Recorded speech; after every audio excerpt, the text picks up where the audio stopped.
Welcome to Encounter Wargaming. I'm Jay, and today we're going to be continuing our look at 2nd edition, as we have been with the Warhammer 40,000 Battles Compendium.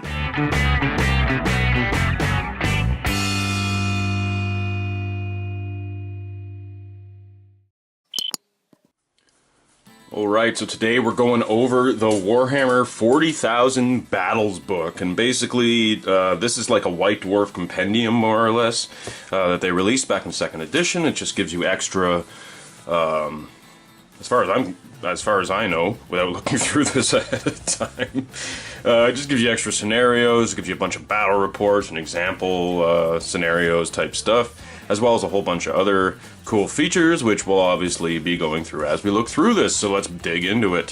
First of all, it's some standard cover art. It's sort of very iconic of the time period. That sort of standard Blood Angel Space Marine. We're going to open her up, and as usual, we're going to take a look at the awesome old school models. I still, to this day, love these Commando models. I've got a few of them somewheres.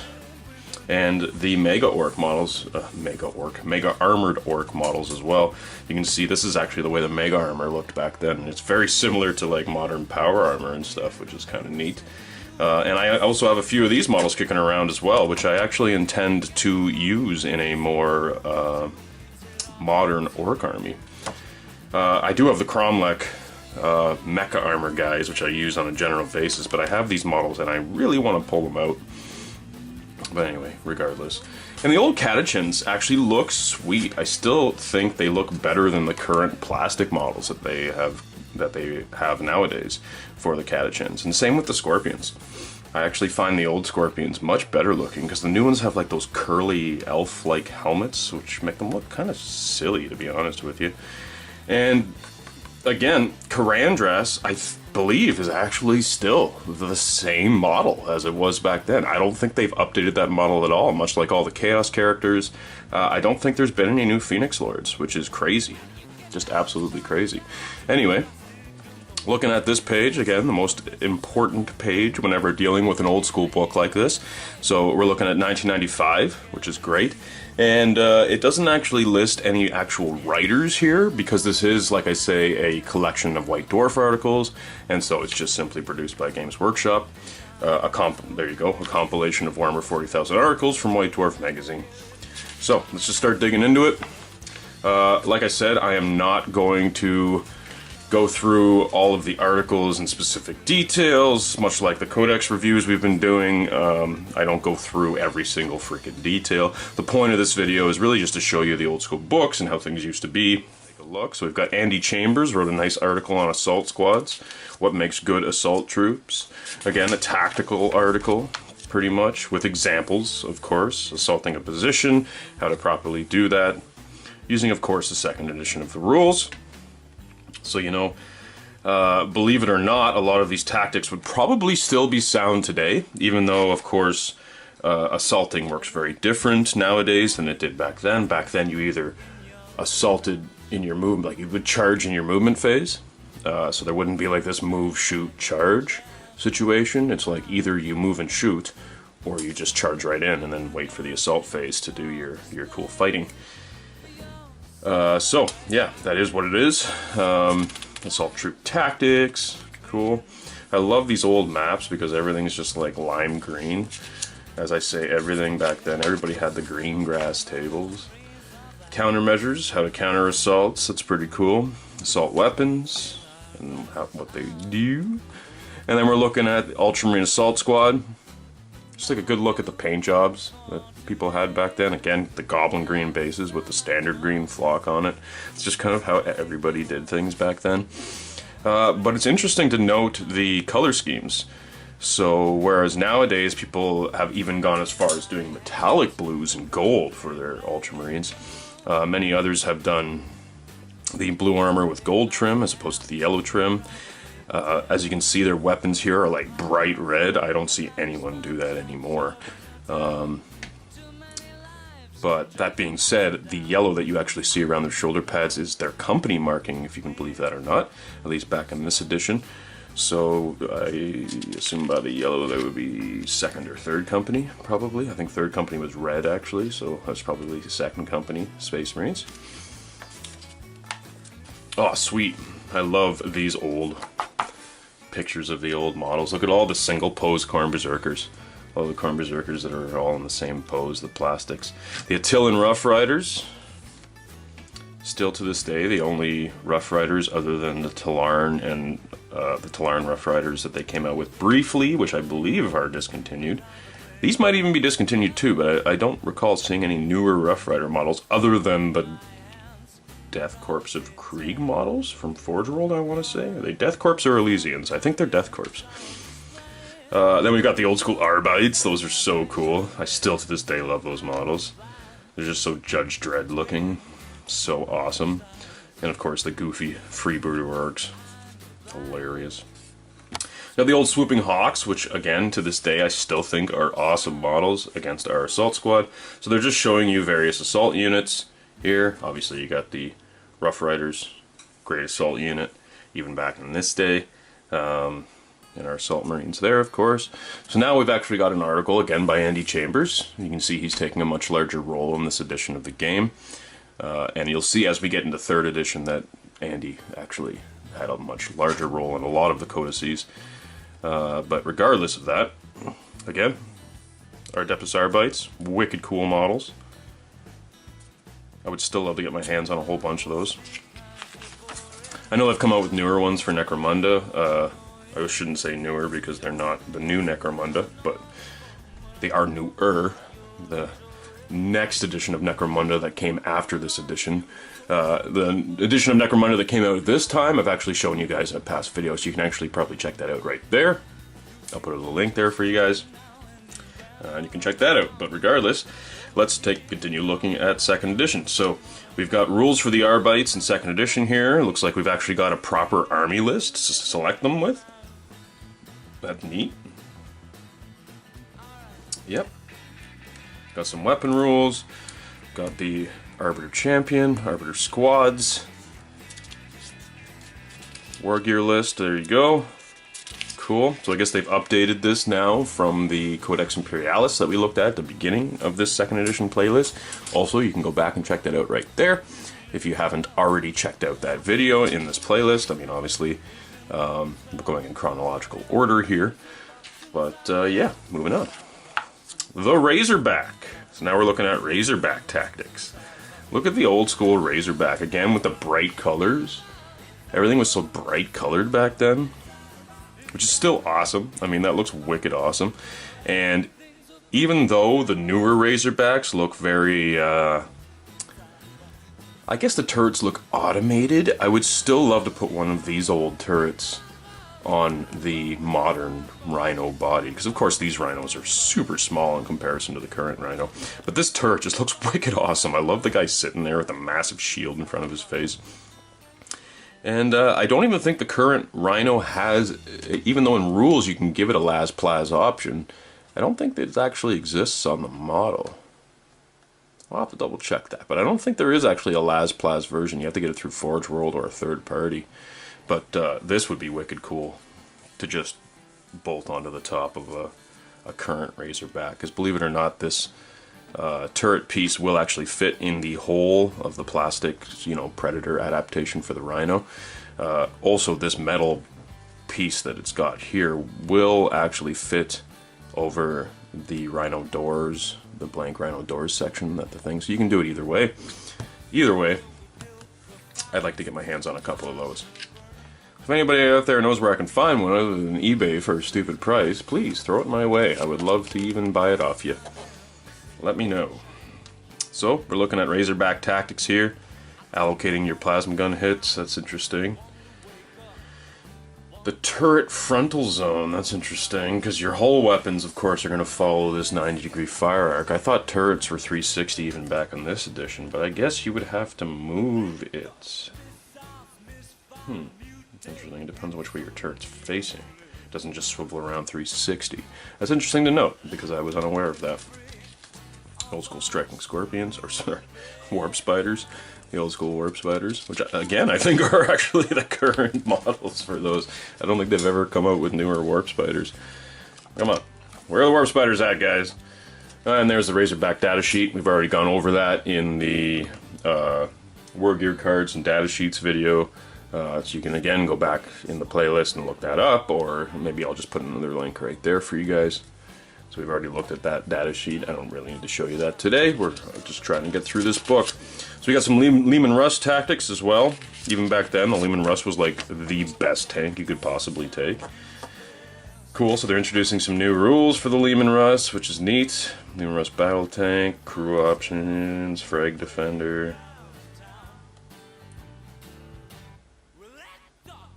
Right, it's just your auto launchers, which are nowadays smoke launchers. Okay, cool. And again, Leman Russ data sheet, we went over it in the Imperial Guard book. We've gone over it in the data sheets and War Gear cards videos. So I won't be going over that again, but nonetheless, let's take a good look at the old school models. So as you can see, the Leman Russ tank hasn't changed a whole lot over time. In fact, they have updated the kit, believe it or not, since this, even though this looks exactly like the current Leman Russ, it is just slightly different.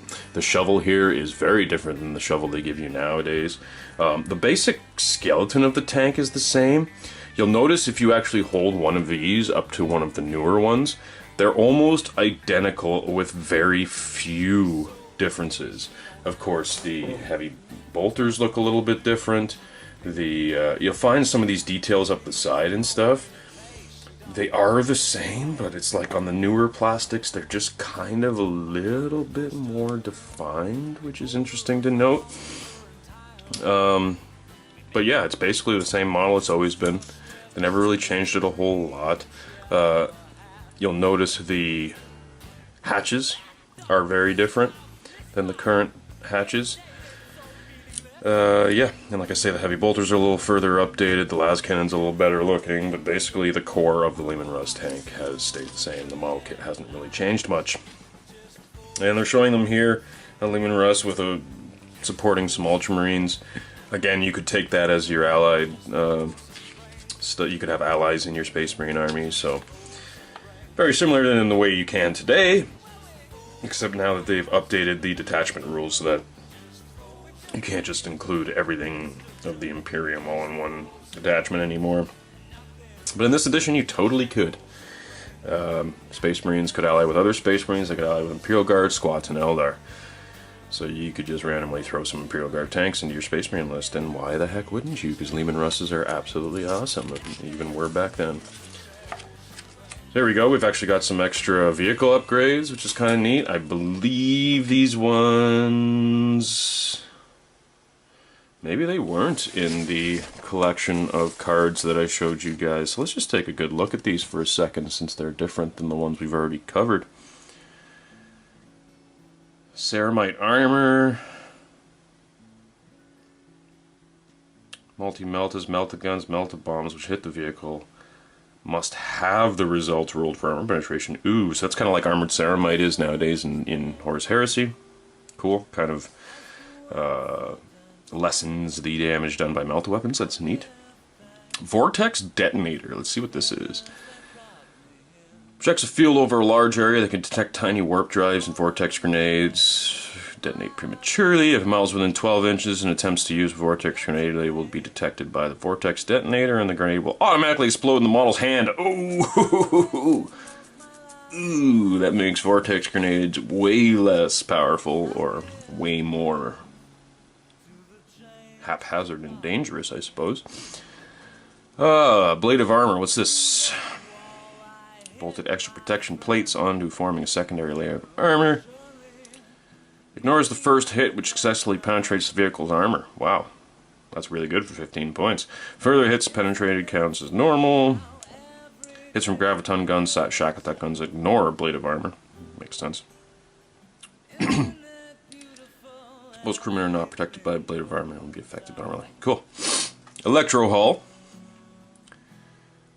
Except for those with exposed crew, by running a live electric current through the hull. This vehicle has a very simple defense against hand-to-hand combat. Any models which attack this vehicle in hand-to-hand combat must first see if the armor protects them from the shock by successfully making a basic armor save. Wow, it's like literally they get shocked when they try to attack it. That's wicked cool. Field saves have no effects against electro hulls.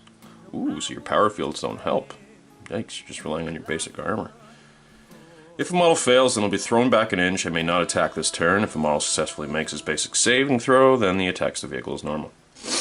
That's kind of a cool little thing. I like it. Should bring stuff like that back into the rules. Alright, what do we got here? The Mailed Fist. Now we're getting into battle reports. Unstoppable force, the Mailed Fist. The battle tanks punch through the line in a moment of defense, were overrun, and cries the fallen drowned out by the deafening roar of battle cannons and the deadly chatter of heavy bolters. So here we've got a cool little mixed force of Imperial. We've got some Space Wolf Longfangs up here, and I guess some Blood Claws. Nope, those are actually Scouts down here. We got the Arbites, and we got a Leman Russ against some Freebooters and some Evil Sons, bikes and Scorcher buggies. Cool. Yep, so this is back when White Dwarf used to release very detailed battle reports. I haven't bought a recent issue of White Dwarf lately, but I'm pretty sure they still do battle reports. At least they did last I was reading the magazine from time to time. But not quite as detailed as these ones are. If you'll find in this edition, they've described things in a lot of details, because I guess there's a lot less colored pictures all over the place, right? So again, I guess it's sort of teaching you the tactics, because it's teaching you how these guys deployed their tanks, how they used their tanks, the strengths and weaknesses of their Leman Russes. Oh, actually, I guess this pretty much is all tactics, because it doesn't look like there was even a battle there. However, battle bunker, again, I think this is actually bunker tactics, and look at all this. The old cardboard terrain that they used to give you back in the day. Now these cardboard bunkers you could actually purchase, which were wicked cool. This sort of, these arch temple imperial building looking pieces actually came in the Second Ed starter set. We used to have tons of these, and we used to just scatter the table with them. It was so cool. Everything was made out of cardboard back then, even the Necromunda and Gorka Morka terrain that they came out with back in this edition were 100% cardboard, pretty much, with the exception of a few plastic bulkheads to sort of give it some strength and skeleton, but the majority of the stuff was cardboard. And as silly as it looks, it actually is wicked awesome looking too. I wouldn't mind even getting my hands on a couple of these old cardboard sets, because they are just so nostalgic and awesome. There you go, it's giving you some, oh here we go, bunker floor plan. That's neat. Yep, showing you the bunker and the fire points. So you've actually got various 90-degree fire points that you can fire out of the inside. That's interesting. So that's the door, and the rest were windows. As we saw here, we have the door and a bunch of little slits. So it's showing you that these slits actually are 90-degree fire arcs, so you can have your guys technically inside, even though they would be taken off the table and declared inside, much like a transport or what have you. Attacking the bunker, attacking from the bunker. Oh, and they've actually given you a data fax for the bunker. That's really interesting. I didn't know they did those kinds of things. So I guess, yeah, you would basically treat it just like an immobile transport vehicle. Yep, you can have up to 8 models maybe placed inside the bunker, and an additional 5 or a single support weapon team be placed on the roof. Cool. Any number of models may enter or leave the bunker through the side door, or move from the bunker to the roof, or from the roof to the bunker. Each turn, a single support weapon may be set up on the bunker's roof at the start of the battle, but may not leave once the battle is in progress. That makes sense. Cool. From the roof may fire using the normal rules. Models inside may only fire through the vision slits. That makes sense. No more than 1 model may fire out of each vision slit, obviously. It's very much like fire points were on vehicles back then and stuff. And then, of course, much like a vehicle, you would roll to see which part of the bunker you hit. The attack goes through the vision slit.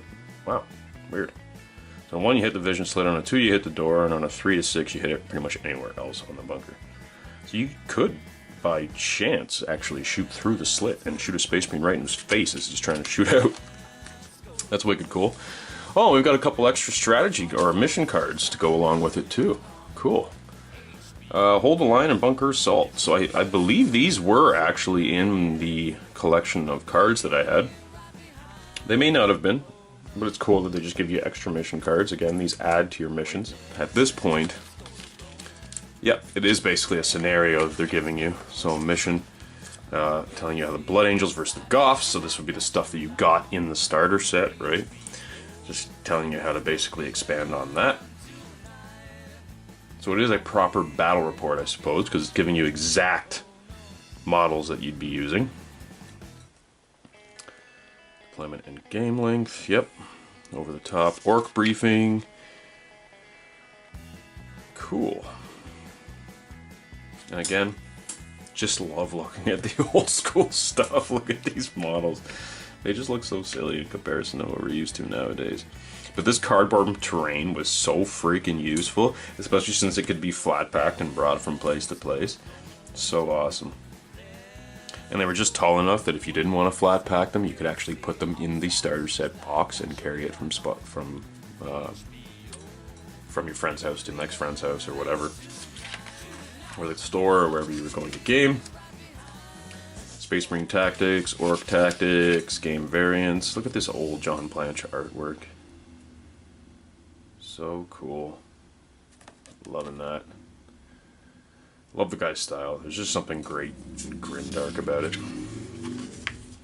Sparing use of color and all of that. So here they're actually showing you how to put together the cardboard bunkers. As you can see, it's very simple. Right? The body itself is only 2 pieces, folded over, glued together. Same with this. This kind of folds up inside and the rim goes around the top, and then you just plop the top on top. Attach your little door and your little side pieces there. Buttresses, I guess they're called. Sweet. Looking awesome. It's actually really ingenious how they used to do this with just cardboard. Super cheap to produce, super cheap to buy, and then you just throw it together and you have like already done terrain. You don't have to paint it, you don't have to do nothing to it. Literally just throw it together and start playing. Oh, long gone are the days of cardboard terrain. Well, don't get me wrong, Games Workshop's current plastic kits are just spectacular, but this old school stuff was wicked cool. Dawn Raid! Orc and Imperial forces clash in a struggle to the death as Gazkul Thraka leads his Orc horde in a raid against the heavily outnumbered Space Marines of the Ultramarines chapter. Cool, so now we're getting into legit battle reports. Yeah, there we go, there's Jake Thornton playing the Ultramarines, and here's his sweet little army. Amazing that that is 2,000 points. Take a good look at that for a second. That's 2,000 points. Jesus, just looking at that now, I mean, yes, there's a lot of characters, you know, you got a Tech Marine and a Captain, a Primaris Psyker. Is that a Tech Marine, or is that a Librarian? Huh. Might actually be a Librarian, because it looks like he's got some kind of psychic hood or something going on. With the red legs, I just assumed it was a Tech Marine. It might be a Tech Marine, I don't freaking know. That model is ancient. Anyway, regardless, looking at this right now, what do we got here? We got a Devastator squad, a combat squad, a tactical squad, and an assault squad with a Razorback. What's that? Maybe 1,000 points, maybe 1,200 points. I guess if you were to add all these characters in, you might be able to stretch that in the current rules to like 1,500. Maybe? If you could even legally do this combination, regardless, it's like maybe 1,200 to 1,500 points in the current edition. So that just shows you how much smaller the armies were back then. And how over the years they've just been sort of coercing us into buying more and more figures. To the point now where we have massive armies for 2,000 points. Now even the Orc army looks extremely small by today's standards. Way bigger than the Space Marine army we just saw, but again, this is Orcs versus Space Marines, so that's kind of a given. So there's Jervis Johnson, fielding his Orc army. I love the shades, bro. And as you can see, there's quite a bit of stuff on the battlefield. Like, they're giving you all this here. And back then, for their battle reports, like I say, there was a lot less colored pictures and stuff like that in the magazine. So what they actually did is they have like this legend where it shows you sort of by these little icons where the units are on the battlefield as the game progresses. Battle wagon with golf knobs in it. That's kind of neat how they did that. So I'll show you an example. Moving on. The plan. Here we go. We got the deployment. And I'll show that deployment map a little bit better for you guys. Like I say, this is the battlefield that we're looking at. And of course, we've got all these little icons to represent the dudes throughout. So as you can see, the Space Marines are pretty spread out. Orcs all in one big blob, just kind of heading forward. Totally makes sense. All the grots in front of screening. Totally makes sense. Cool. And that's basically how they did the battle reports back in this edition. Our warp head there. That is cool. I like how they've taken these black and white pictures that we've seen in all the codices and just added a splash or two of color. Again, sort of that John Blanche style, where he just kind of used, if he used any color at all, he used like one color. And I actually absolutely love it. It's just the way I love looking at the 41st millennium through that man's eyes. Cool. And they did still include color pages of the miniatures. It's awesome to see the old terrain and how people used to do things back then. Again, green flocked everything, just blended everything together nicely. Obviously, people have been getting a little more adventurous with terrain over the last couple decades than they did back in this edition. And there we go with the orc buildings that we talked about, those sort of mud stucco buildings, which actually would fit today's aesthetic quite well. Even though orcs are a little more shantytownish than they were back in this edition. Of course, like I say, we're seeing the maps. I like how they did this back then. Sorry for the shake there, guys. I just hit the camera with my arm. But I like how they did this back in this edition with the deployment maps and all the little thingies here. A lot of the time when I'm coming up with an army, what I'll do is I'll actually draw myself out a little table and I'll actually put little circles to represent the guys and then just kind of, you know, play with tactical ideas. Say we're to fight against Necron, say we're to fight against Tau, say we're to fight against whatever, and you can just use like little tokens to kind of work out dice hammer, I guess. But that's beside the point. Right now, it looks like the final victory points, we got Orcs at 12 and Ultramarines at 8. So, sorry Imperium, but the Greenskins rule. How I won such a victory. Cool. It's cool that they do that and explain to you how it happened, what tactics worked, what tactics didn't. Shame and defeat for the Space Marines. Too bad. Sucks for you loyalist scum. Hold the line. Here we go. We got Jake Thornton and Adrian Wood. What armies? Obviously, we're using Eldar. Ragnar Blackmane leads the Space Wolves in a bloody assault on an Eldar position. This close-fought game uses the Battle Bunker rules in White Dwarf 169, so they've obviously consolidated that into this book. So now we're using the extra rules they've given you in this book in a battle report as an example of how to use said rules. Adrian Wood, there he is, looking very menacing in that picture. With his 2,000 point Eldar army, how ridiculously tiny is that? That almost looks smaller than the... it's not quite smaller than the Space Marine army as far as number of models, but holy crap, it's a tiny army. Again, it's amazing to see the difference from then to now, 20 years later. All his aspects up front, just a small unit of Guardians. It's got pretty much every aspect there, as far as I can see, except for Scorpions. Yep. Because remember, Shining Spears didn't exist yet. I think they might have been in the rules, but I don't think there was any models for them yet. I don't know, you guys can go back and check out the Eldar Codex. I'm not sure if Shining Spears were in there or not, but Exodite Dragon Warriors definitely were, which is crazy, even though they never came out with models for them. We've got some jet bikes here, which actually aren't that bad looking compared to the current jet bikes. They're pretty similar. They just changed to the back a little bit, and they changed, obviously, the rider. The old Wraith Lord, the old head with arms, and the old Warwalker. Super cool. Moving on, we got the Space Wolf army here. I'm assuming they threw in the Ultramarines Land Raider because they didn't have a Space Wolf painted Land Raider in their studio at that time. It's like the one model that stands out. Oh, and we got an Imperial Assassin there. That's pretty cool. Back before there were houses for Assassins. I'll be showing you guys the Assassin Codex coming up very soon. It came out at the end of 2nd edition, right before 3rd drop. So before that, there was just a generic Imperial Assassin.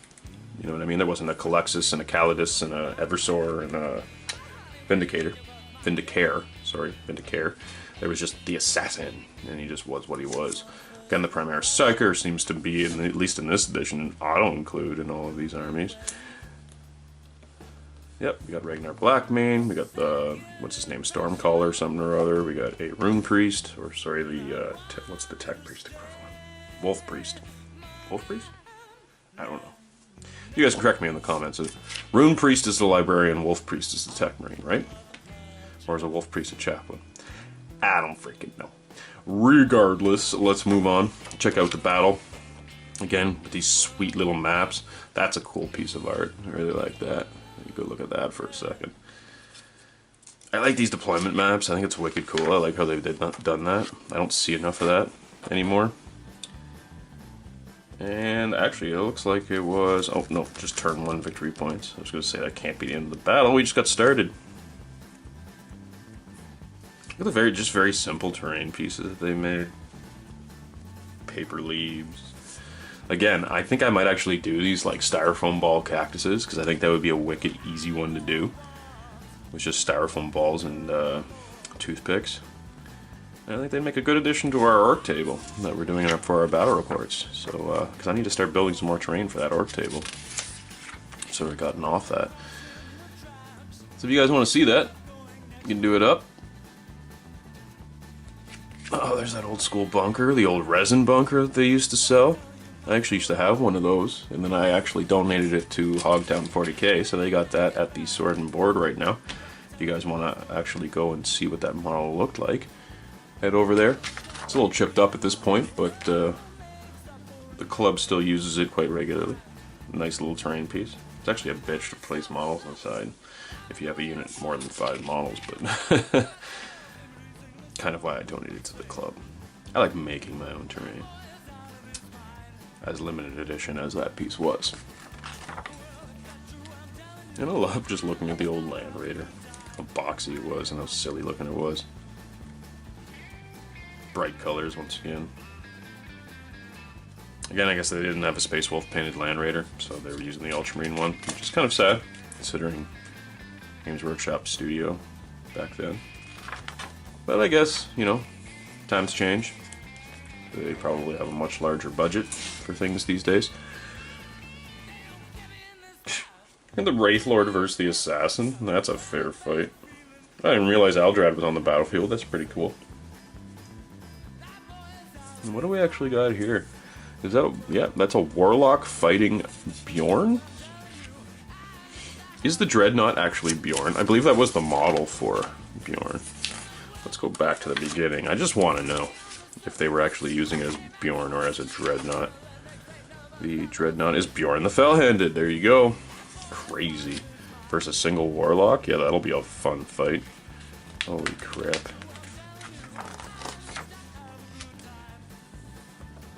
Well, apparently Adred and the Warlock want to take on Bjorn. Cool, do it up, guys. See if you can take down the most ancient Space Wolf ever with your silly Witchblades. Turn 6 victory points. The Eldar have 16 points, and the Space Wolves have 16 points. Ooh, no! Cool, so it looks like it actually ended a tie game. Wow. Never thought that was even a thing. Nowadays, it's very rare you tie a game. But, I guess it happens. There's some cool pictures, again, of the old Snakebite models. Again, this was sort of the aesthetic they had going for the orcs in both 40k and Warhammer Fantasy. In fact, I guess in Fantasy you would just take out all of the metal. You know, like this tank with the gauges and stuff, that wouldn't exist in Fantasy. But as far as the actual buildings themselves, that sort of mud stucco, I guess, you know, Mediterranean or Middle Eastern looking buildings. To look primitive in comparison to the, you know, steel, plas steel, Imperial bunkers and stuff. Nowadays, the orcs are looking even more shanty-towny, right? The aesthetic changed with the Gorka Morka game and stuff, and then it just got more shantytown after that. Here we go, we got an article on the Angels of Death by Andy Chambers and Jervis Johnson. So that would be the Blood Angels and the Dark Angels, is my understanding. Like I guess nowadays Angels of Death is just the sort of general term for Space Marines. I believe the next codex I'm actually going to show you guys is the Angels of Death book, which was actually a codex that included both the Blood Angels and the Dark Angels in the same book. So that'll be a fun one to go through, because obviously we've seen the Ultramarines book, we've seen the Space Wolf book, and yeah, why they put them both in the same book, I'm not entirely sure. Whereas, like, obviously the Ultramarines book was used for your generic Space Marines, whereas Space Wolves were their own chapter, very different from your generic Space Codex chapter. Blood Angels and Dark Angels also operate very differently, but they gave them both the same book, which is definitely interesting. So there you go. We got Andy Chambers talking about the Blood Angels. It looks like they may be setting up a battle report, actually. Yep, deployment and mission cards. There's a cool John Blanche piece. Let's just take a good look at that for a second. So cool. Old school artwork was just awesome back then. Alright, and we got Jervis Johnson using the Orcs once again. So we got Andy Chambers using the Blood Angels versus the Orc Horde. Again, Jervis with the freaking sunglasses. Freaking guy. Weirdo. Odds and ends. That's an old school piece of art. That's wicked cool. I kind of like that, actually. Back in the day when people really used to mix around the clans. Nowadays, you're kind of encouraged to build an army all of one clan. Even though in 8th we don't have clan rules at this particular moment. Hopefully by the time the Codex comes out, we'll get some detachment rules. But yeah, previous editions, like 3rd to 7th, you were encouraged to build an army all of one clan. Whereas back in this edition, it was like, you know, a warlord like Gazkul would be assembling army from many clans, so you would use Deskulls as your Ludas. The Snakebites would be your Boar Boys. The Evil Sons would be your buggies and your tracks and your vehicles. You know what I mean? So it was kind of encouraged that you mix the clans. Yep, it is a full-out battle report, so we're going through just like the other battle reports we've seen. I just want to spend a second or two on each page so you guys can see the pictures of the cool models. Loving the old school stuff. That's a nice little piece of artwork. I've seen that one before, actually. Coolness. Yeah, see these terrain pieces? That is so simple, yet so effective. I'm definitely going to be building some of those in the future. And the rocks are the same as the rocks I do nowadays. I mean, things never change. Some things never change, I should say. That's a neat little piece of orc art. I haven't seen that one before. That's really cool.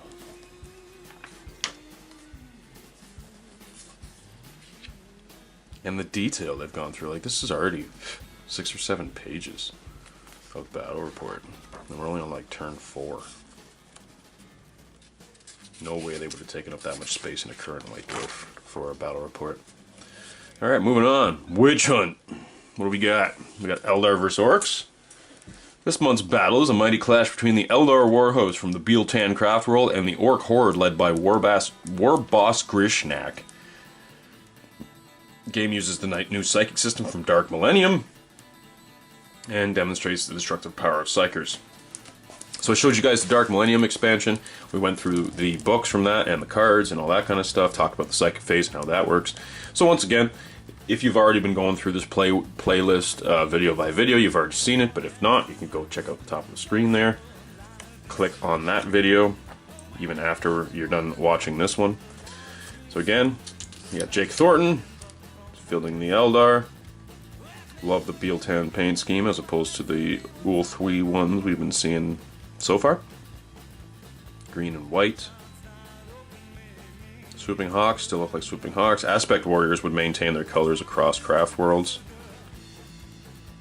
So So for the Dark Reapers, you've actually given them green helmets with banners. That's kind of neat, actually. Are they Dark Reapers? Yep, Dark Reaper Aspect Warriors.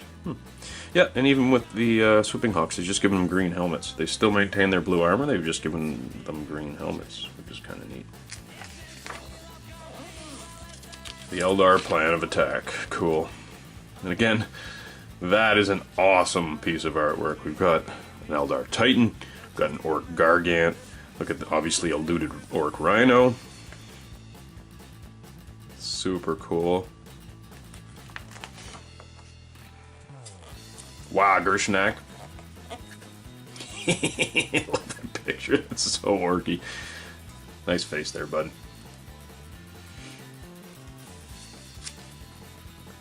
And again, like I said, mixture of clans. So we've got mostly Goth models, but then we've got some Bad Moon models laced throughout. Because of course the Bad Moons are going to be the ones to hold the awesome weapons. There's the Goths are just there to bust skulls. Yep, Bad Moons boys and Evil Sons mob. Where's the Evil Sons mob? Well, I guess that's these boys here. Neat. Yep. I, again, love the outlay of the battlefield as it progresses through turns and stuff. Super cool. Even look at this terrain, eh? You can tell they made it out of plastic card and cardboard. A little bit of foam core on the base.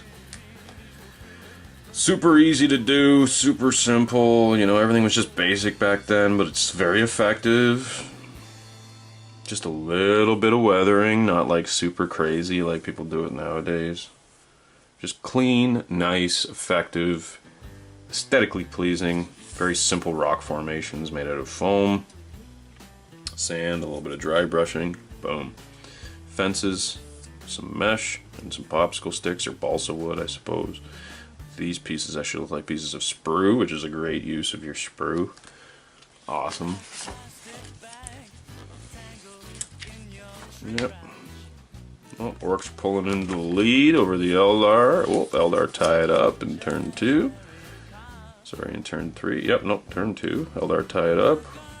Pulling ahead by 5 points in the next turn. Yikes. Eldar 10, Orcs 3. Wow. That switched real quick. Cool. Again, I'm not going to read through all the details of the article, but I am going to just show you guys every page because we want to look at these pictures of the cool old school models. The old Orc models are so silly looking, yet so effective. Cool, and now we get into the catalog pages. This is always fun when we get to the end of the book and we get to look at the catalog pages. It's interesting that they actually incorporated color pages. That I have yet to have seen in any of these books, but I guess this whole book was 100% color. Well, pretty much. Obviously this page isn't, but pretty much 100% color, much like the magazine was, as opposed to all the other codices, which are, you know, black and white, with the exception of the color pages that were inserted into the middle to show you paint schemes and banners and blah blah blah blah blah. Yep, standard catalog pages showing you all of the pewter Space Marine options. Most of the stuff you guys will have already seen in these videos, in this video series, I should say. All our chaplains, Space Marines, Salt Marines. Cool. Blood Angels specific chaplain. The old Arbites. Again, would love to get my hands on these. The pewter Razorback turret. Again, would love to get myself one of them. Oh, it looks like it actually operates on a pivot, on a single nub, as opposed to the old school Whirlwind from this edition, the old Crayon launcher.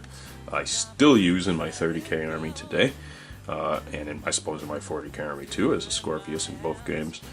And it didn't have that nub, it just kind of had a circular ridge on the bottom of the launcher that sits quite well into the current plastic Predator thingy. You know what I'm talking about, that top piece that they give you to attach the Predator turret. The old school Storm Boys. Again, goofy looking old school aesthetic, but the backpacks are super cool. The old school Commandos, I would still use today, even though they're much smaller than normal Orcs. That's kind of normal fluff-wise for Commandos. And the old Mega Armor Orcs, Just badass cool. As you can see, like I was explaining about the clans, all of the Mega Armor guys have Bad Moon insignia all over them. Because it's theorized that, you know, of course, Bad Moons being the richest, they would probably most likely be the only ones that could afford Mega Armor. Cool, and that's that. So actually, it looks like, yep, we've got a bunch of perforated pages that have been popped out here. Again, I bought this book on eBay, so whoever had this before had already popped them out, but luckily they didn't cut them out. Hold the line, bunker assault. Okay, so these are the cards that we saw in the pages. I've already read through all these. These are the extra 4 vehicle upgrades. I guess they're just giving you the ones you can actually cut out without having to fuck up the pages. We've got, yep, the Razorback and the Battle Bunker. We went through both those data sheets already. I went through this one for you earlier in this video, and the Razorback we've gone over in the past videos. Oh, and then we've actually got the Bunker. Wow, I didn't even know I had this!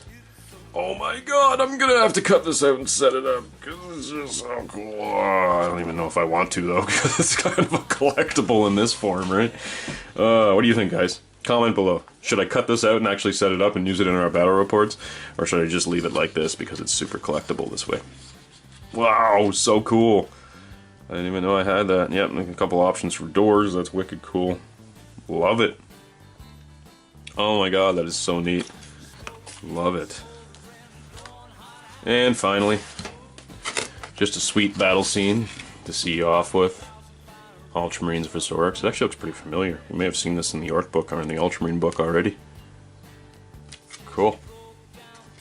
So that's that. There you go. That's the Warhammer 40,000 2nd edition Battles book. White Dwarf Compendium. So I hope you all enjoyed that look at the Warhammer 40,000 Battles book. Next time on Relics of the Dark Age, we're going to be taking a look at the Angels of Death Codex. So this one included both the Blood Angels and the Dark Angels rules. So as you can see, it's super thick. It's even comparable to that Chaos Codex we just looked at last time. So that's what we're looking at next time. And if you really enjoy this series, please hit the subscribe button. I can't say that enough. Hit the subscribe button, because there will be a lot more of these classic videos to come out in the future. Also, if you like this video, hit like it. Share it on your favorite social media. We are on Facebook, we are on Instagram, as well obviously YouTube. We're also on Twitch, so make sure to check all that out. And on top of that, we do have a Patreon campaign, so if you guys want to help us out a little bit, it will also help you out. You can go to the description below and check out our Patreon link, and for as little as $1 a month or $1 a video or whatever you feel like donating, you get a whole bunch more content. You get to see these videos early, as well as get you 10% off thewarpainter.com, a great Canadian website that has a lot of the more rare paints and supplies that are harder to find in hobby stores like Vallejo and Scale 75, Broken Toad brushes and stuff like that. So check that out. And being a patron of ours gets you 10% off that, which is awesome, as well as a whole bunch of other bonuses. So go check out the Patreon page. It helps us a lot, and it'll make your Encounter Wargaming experience that much better. I'm glad you guys enjoy this series so far. I'm going to be doing a whole bunch more Second Ed stuff. We've only got a couple more books to cover, actually, before we start getting into the 3rd edition and 4th edition. We're just going to go through 40K, and I'm going to show you guys all the stuff that I got. So check us out next time. I hope you guys enjoyed this video, and we'll see you at our next encounter. Hey everybody, I'm Adam. And I'm Jay. We are Encounter Wargaming. And we wanted to celebrate hitting our 1,500 subscribers with giving some stuff away. What are we giving away, Adam? Fort Bane! Alright, we're calling this the 2,500 subscriber Forge Bane giveaway, because that's the target we need to hit to give this puppy away. That's right. So the first thing you need to do is share this video, the video you are watching right now. And then click subscribe on YouTube. if you haven't already. That's it for one entry. And the more you share it, hopefully, the more people we can get to hit subscribe and hit that 2,500. Woohoo! But there are other ways to win as well. Tell them about it. Well, you can follow us on Twitch. That will also get you an entry. So you subscribe on YouTube, follow us on Twitch. On top of that, support us on Patreon for 5 big buckaroo entries. Crazy. So also all the people that already support us on Patreon, don't worry, you're also 5 entries. But also, you can hit subscribe on Twitch. Subscribing on Twitch will get you another 5 entries into the contest. So good, and all of this to say thank you guys for all the support. We appreciate it very much. We've come a long way, and it's because of you. It's true. It's been a wild ride, and thanks for all the support, all the help, and we want to give you some cool stuff as a thank you. Awesome. So hey, remember to share this video, and guys, I think that's it. So we'll see you at our next encounter.